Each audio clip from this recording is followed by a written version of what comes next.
Kita belajar bahasa Indonesia dari tema 2 Persatuan dalam Perbedaan dengan subtema 3 Bersatu Kita Teguh. Nah, mari simak video pembelajaran kita hari ini agar lebih mengerti. Kita belajar kata baku dalam kalimat. Yang pertama, pengertian kata baku. Kata baku adalah kata yang sesuai dengan pedoman Kamus Besar Bahasa Indonesia atau KBBI. Kata baku sering digunakan pada kalimat resmi atau kalimat formal. Kalimat resmi digunakan baik dalam tulisan maupun pengungkapan kata-kata atau secara lisan. Berikut contoh kata baku dan kata tidak baku. Yang pertama, aktivitas. Aktivitas ini adalah kata baku. Tidak bakunya adalah aktivitas. Berarti yang tidak bakunya di sini adalah P dan F-nya. Yang kedua, apotek adalah kata baku. Tidak bakunya adalah apotik. Yang ketiga, objek. Yang kata tidak bakunya adalah objek. Yang keempat, jadwal.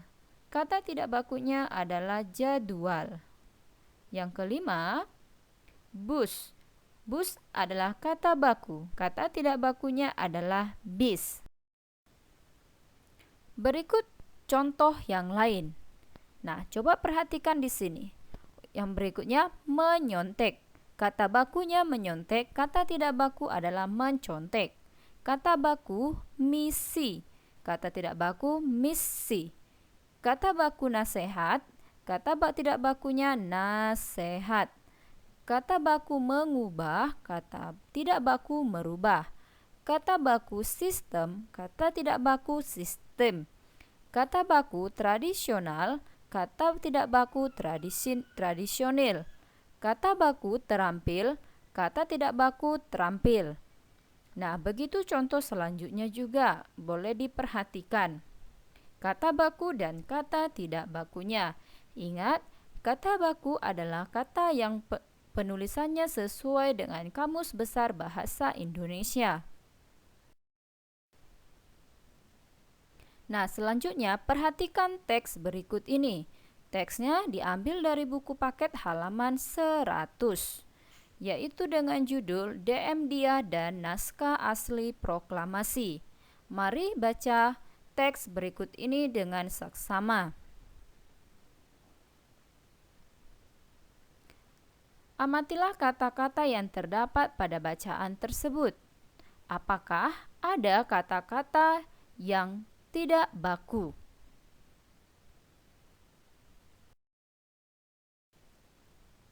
Nah, ternyata pada teks bacaan tersebut tidak terdapat kata yang tidak baku. Artinya, semua kata-kata pada teks tersebut sudah baku. Selanjutnya, baca teks tersebut sekali lagi. Temukan informasi penting dan tuliskan pada peta pikiran berikut.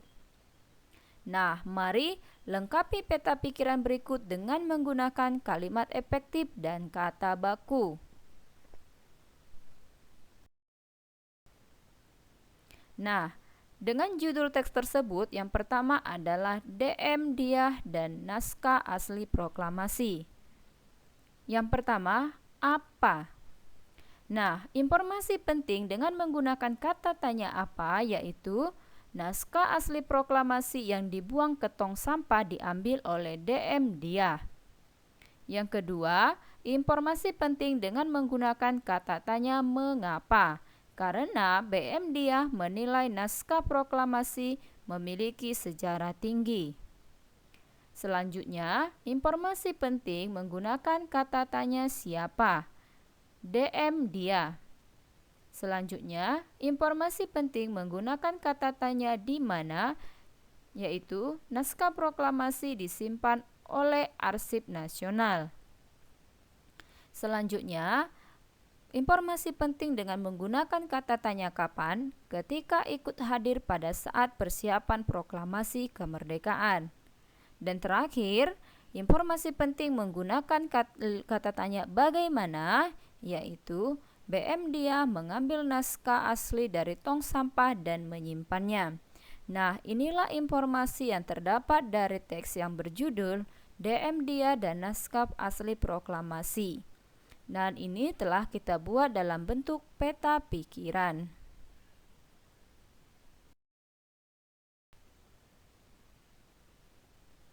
Nah, demikianlah pembelajaran kita pagi hari ini mengenai kata baku dalam kalimat dan juga kalimat efektif.